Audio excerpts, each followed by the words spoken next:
श्री सद्गुरुदेव भगवान के श्री चरणों में कोटि कोटि प्रणाम।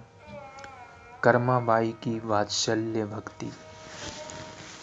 सर्व अंतर्यामी घट घट वासी भगवान ना तो धन ऐश्वर्य से प्रसन्न होते हैं और न ही पूजा के लंबे चौड़े विधानों से।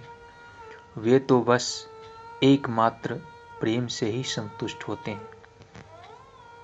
प्रेम के वशीभूत होकर नेम नियम की भी परवाह नहीं करते। कोई उनका होकर उन्हें पुकारे तो दौड़े चले आते हैं।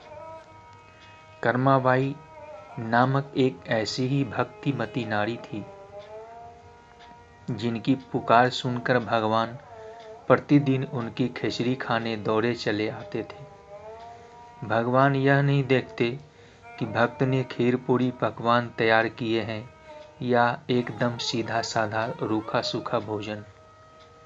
कर्माबाई जगन्नाथपुरी में निवास करती थी।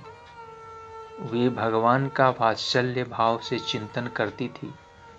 प्रतिदिन नियम पूर्वक प्रातःकाल स्नान आदि किए बिना ही खिचड़ी तैयार करती और भगवान को अर्पित करती थी।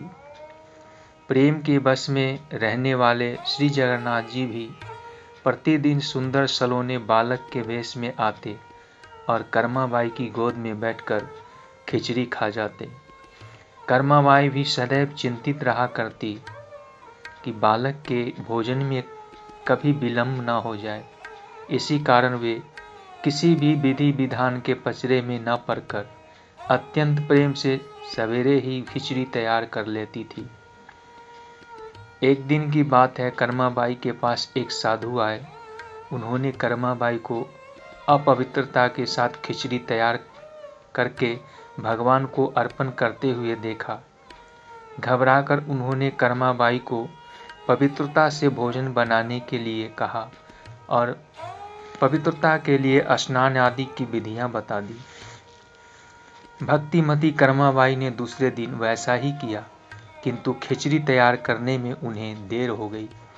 उस समय उनका हृदय यह सोचकर रो उठा कि मेरा प्यारा श्याम सुंदर भूख से छटपटा रहा होगा।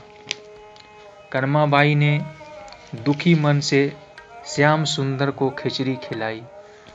उसी समय मंदिर में अनेक पकवान निवेदित करने के लिए पुजारी ने प्रभु का आवाहन किया।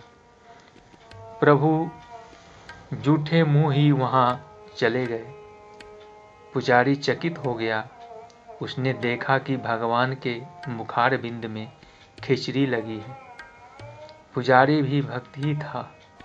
उसका हृदय क्रंदन करने लगा। उसने अत्यंत कातर होकर प्रभु से असली बात बताने की प्रार्थना की। तब उसे उत्तर मिला, नित्य प्रति प्रातःकाल में कर्माबाई के पास खिचड़ी खाने जाता हूँ। उनकी खिचड़ी मुझे बड़ी प्रिय और मधुर लगती है, पर कल एक साधु ने जाकर उन्हें पवित्रता के लिए स्नान आदि की विधियां बता दी। इसलिए विलंब के कारण मुझे क्षुधा का कष्ट तो हुआ ही, साथ ही शीघ्रता में जूठे मुंह ही आना पड़ा।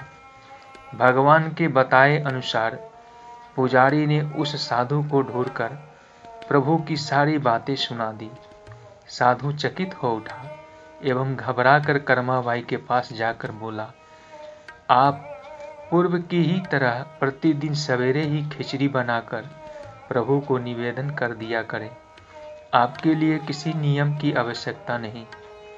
कर्माबाई पुनः पहले की ही तरह प्रतिदिन सवेरे भगवान को खिचड़ी खिलाने लगी और समय पाकर परमात्मा के पवित्र और आनंदमय धाम में चली गई। परंतु उनके प्रेम की गाथा आज भी विद्यमान है। श्री जगन्नाथ जी के मंदिर में आज भी प्रतिदिन प्रातःकाल खिचड़ी का भोग लगाया जाता है। प्रेम में अद्भुत शक्ति है। जो काम दल बल छल से नहीं होता, वह प्रेम से संभव है। प्रेम प्रेमास्पद को भी अपने वशीभूत कर देता है, किंतु शर्त इतनी ही है कि प्रेम केवल प्रेम के लिए ही किया जाए। किसी स्वार्थ के लिए नहीं। भगवान के होकर भगवान से ही प्रेम करो तो उनके मिलने में जरा भी देर नहीं लगती। ओम हरि ओम हरि ओम हरि ओम।